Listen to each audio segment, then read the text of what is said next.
They thought their power was limitless. They thought that because they could project their military might thousands of miles from their own soil, they could dictate the destiny of every nation they touched. They believed that fear would be enough to silence the voice of a people who have lived through centuries of oppression, exploitation, and deceit. But what they fail to understand is that there comes a time in the life of every nation when fear dies and only courage remains. That time is now. And this moment, this very moment, is the beginning of a new chapter for our people. When foreign forces launch strikes on our soil, they do not simply attack military installations or infrastructure. They attack the dignity of an entire people. They attempt to crush not just bodies, but the spirit of independence that burns inside us. These strikes are not just about power, they are about control. They are about sending a message that no matter how far a nation rises, it will always be forced to kneel. But we refuse to kneel before any empire. We refuse to live as subjects in our own land. The justification they offer for their aggression is as old as colonialism itself. They speak of protecting democracy, of safeguarding security, of maintaining global stability. Yet these words are nothing more than a mask hiding the ugliness of their true intentions: resource control, political dominance, and the preservation of a global order that keeps Africa as a supplier of raw materials and a consumer of finished goods. Their strikes are not about justice. They are about ensuring that no African nation charts its own independent course. But we will not allow history to repeat itself endlessly. We are not the Africa of the 1800s, nor the Africa of the early 20th century. We are an Africa that understands the playbook of imperial power. We have studied their methods, learned from their deceit, and recognized their weak points. We know that their greatest weapon is not their fighter jets or their bombs. It is the belief that they are invincible. That belief ends here. Every missile they fire strengthens our unity. Every threat they make fuels our determination. Every attempt to intimidate us becomes the spark that ignites another soul to rise and resist. We have no illusions. We know the road ahead will be hard. The path to sovereignty is never paved with comfort. It is paved with sacrifice. But if the cost of freedom is struggle, then we will pay it in full without hesitation. They think they can isolate us. They believe they can cut us off from trade, from technology, from the global community, but they forget that Africa is not a continent in chains anymore. We are building new alliances. We are fostering cooperation with nations that respect our right to exist as equals, not as subordinates. The world is changing, and those who cling to the old ways of dominance will find themselves on the wrong side of history. Let them strike our cities and target our lands. They cannot strike the will of a united people. They cannot bomb the truth out of existence. They cannot destroy the dream that lives in the hearts of millions, that Africa will stand tall, independent, and unyielding. To those abroad who cheer for these attacks, I say this: look closer, ask yourselves why the most powerful nations in the world feel threatened by a small country standing on its own feet. Ask yourselves why they react with force whenever an African nation decides to control its own resources. The answer is simple. Their wealth, their comfort, and their power are built on the exploitation of others. Remove that exploitation, and their empire begins to crumble. We do not hate any people, any race, or any nation. Our fight is not against individuals, it is against systems of domination. We know there are voices, even in the countries that strike us, who stand for truth and justice. To them we extend our hand in friendship, but to those who seek to enslave our future, we will meet you with resistance at every turn. We call upon every African from the north to the south, from the east to the west, to see this moment for what it is. An attack on one of us is an attack on all of us. Today it is our land under fire. Tomorrow it could be yours. The bombs that fall here echo across the continent, a reminder that sovereignty is never given, it is taken, defended, and cherished. We will not be moved by threats. We will not be swayed by bribes. We will not be silenced by propaganda. The forces that strike us hope to turn our own people against us, to divide our communities, to spark chaos from within. But they underestimate the depth of our resilience. We have endured centuries of invasions, slave raids, and colonization, and still we stand. Some will say we should submit for the sake of peace, But peace without dignity is not peace, it is surrender. And surrender is not an option for those who know their worth. Our children deserve to grow up in a land that answers to no foreign power. They deserve to inherit a nation where their leaders are not puppets, where their resources benefit their communities, and where their culture is not erased by the dictates of outsiders. The strikes we have endured will be remembered, not as a moment of weakness, but as the fire that tempered our resolve. From this day forward, every action we take will be guided by the principle that no one governs our land but our own people. We will strengthen our defenses, build our own industries, educate our youth to be innovators, and ensure that never again will we be caught unprepared for the aggression of others.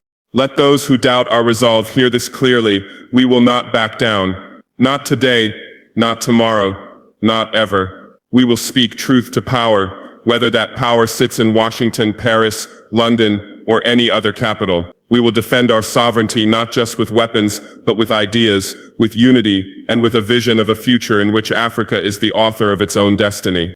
And to the young people of this land, I say this: you are the guardians of our tomorrow. Do not be discouraged by the might of those who seek to crush us. Remember that every great movement in history began with those who refused to accept the world as it was. Organize, educate, and stand together, for if we stand together, no force on earth can break us. Our enemies will call us radicals. They will call us dangerous. They will say we are a threat to stability. And in a way they are right. We are a threat to their stability, to their domination, to their exploitation. We are dangerous to the systems that have kept our people poor while enriching foreign powers. We are radicals in the truest sense because we dare to dream of a free Africa, and we dare to make that dream real. Let the world watch and see. We will endure, we will resist, and we will win. Our land is not for sale. Our future is not for negotiation. Our people are not pawns in anyone's geopolitical games. And no matter how many strikes they launch, they will never strike away our right to live free. This is our stand, and we will make it count. History will remember not the strength of their weapons, but the strength of our will. And in the end, it will not be their bombs that define this moment. It will be our unshakable refusal to bow. Not just military actions, they are attacks on the dignity, sovereignty, and future of the nation. True peace cannot exist without dignity. Surrender is never an option for a free people. Every act of aggression only strengthens unity and fuels determination for independence. The fight is not against individuals, but against global systems of domination and exploitation. Africa's future will be authored by Africans alone, free from foreign control or manipulation. Foreign strikes go far beyond the mere deployment of bombs, missiles, or armed drones.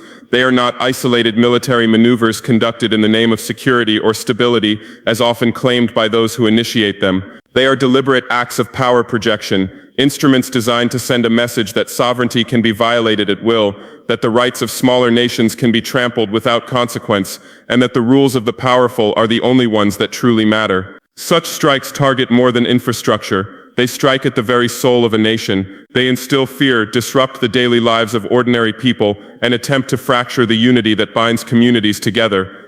Every missile launched onto foreign soil carries an unspoken statement: your independence is conditional, your security is negotiable, and your freedom can be compromised if it does not serve the interests of others. These actions are rarely about defending human rights or ensuring peace. They are strategic maneuvers calculated to maintain influence, protect economic interests, or enforce political compliance. They often leave in their wake not only physical destruction, but also long-lasting economic hardship, displacements of entire communities, and generational trauma that cannot be quantified. To the people on the receiving end, these strikes are not abstract political events. They are moments of terror when the earth shakes beneath them, when families huddle together praying for the explosions to stop, when children's cries echo through the darkness. Long after the dust settles, the psychological scars remain, a constant reminder that their homeland is seen as a chessboard where external powers play out their ambitions.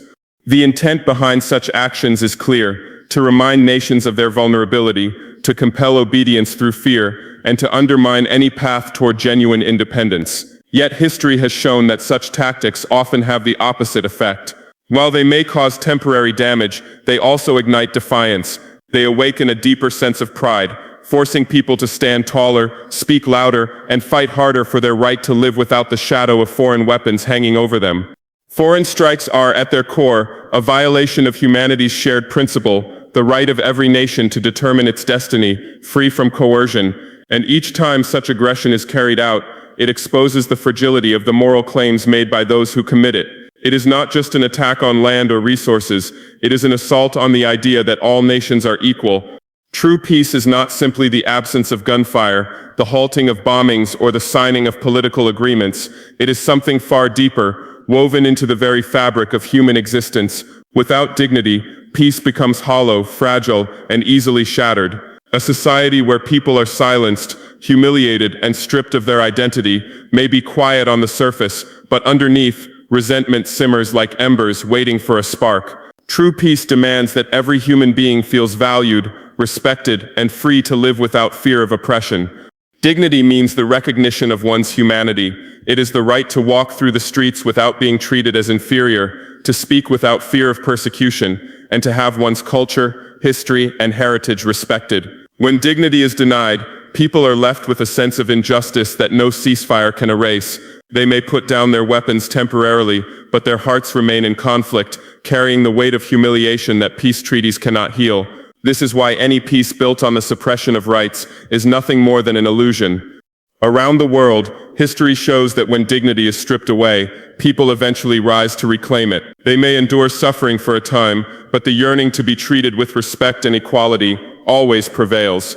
This is because dignity is not a luxury, it is a fundamental part of human nature. To deny it is to deny the very essence of what makes life meaningful. True peace can only be sustained when people are not forced to trade their pride for survival or accept injustice in exchange for stability.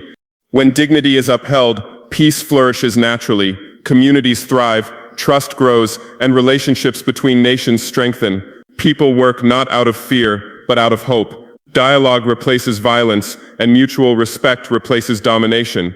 In such a world, peace is not a fragile truce, but a lasting reality built on fairness, justice, and equality. Any effort toward peace that ignores dignity is doomed to fail, for it attempts to build stability on a foundation of inequality. The world must understand that peace and dignity are inseparable. One cannot truly exist without the other, for a silenced people are never truly at peace. They are merely enduring a pause in their struggle, waiting for the moment they can reclaim what was always rightfully theirs. The struggle being waged today is not about personal grudges, rivalries, or the downfall of single leaders. It is far greater, far deeper, and far older than any one person. The real confrontation is with the entrenched systems that have, for centuries, dictated the lives of billions, deciding who prospers and who suffers. These systems of domination and exploitation are not bound to a single country or institution. They are global, interlinked, and self-reinforcing. They operate in the shadows and in plain sight, shaping economies, controlling resources, and influencing governments in ways that serve the interests of a few at the expense of the many. Such systems thrive on inequality. They create structures where wealth flows upward, leaving entire nations trapped in debt and dependency. They disguise control under the language of aid, development, and cooperation, while in reality, they bind people to cycles of exploitation. The same hand that claims to offer help often tightens the chains of subjugation. In this way, the problem is never truly solved. It is maintained, ensuring that the balance of power remains unchallenged. To confront these systems is to understand that they do not crumble through the fall of a single figurehead. Replacing one leader without dismantling the machinery of exploitation simply changes the face of oppression, not its nature. The struggle therefore demands a deeper vision, one that exposes and dismantles the mechanisms of control, the financial institutions that dictate economic policy, the multinational corporations that drain resources, the political alliances that value profit over human life, and the cultural narratives that justify domination. This is not an easy battle, for these systems are designed to adapt. They absorb resistance, co-opt movements, and manipulate public opinion. They feed divisions among people, ensuring that the oppressed turn on each other rather than unite against their common oppressor. But history teaches us that such control cannot last forever. The awareness of the masses, once awakened, becomes a force that no global power can fully suppress. The fight, therefore, is about awakening that awareness and uniting across borders, languages, and cultures. It is about replacing the systems of exploitation with structures built on fairness, respect, and true sovereignty. The aim is not revenge against individuals, but liberation from the conditions that allow oppression to flourish. Only then can humanity step into a future where power serves people, rather than people serving power. The destiny of Africa lies not in the hands of distant powers, nor in the decisions of those who have long treated the continent as a resource to exploit. Its future will be written by the people who walk its soil, speak its languages, and inherit its rich history. For far too long, foreign control and manipulation have shaped policies, extracted resources, and dictated economic paths under the guise of partnerships or aid. This control, subtle or direct, has kept nations from fully determining their own course. The time has come for that narrative to end. The wealth of the continent, its minerals, its fertile lands, its young and vibrant population must serve the aspirations of its own people. No external power can genuinely represent the dreams of African communities, because those dreams are born from lived realities outsiders cannot fully grasp. True independence means the freedom to make choices, even difficult ones, without the pressure or interference of those who seek to benefit from instability or dependency. This requires unity, vision, and courage. Unity among nations to resist the divide and rule tactics that have been deployed for generations. Vision to build systems that are not copies of foreign models, but are instead rooted in the values, cultures, and priorities of the continent itself.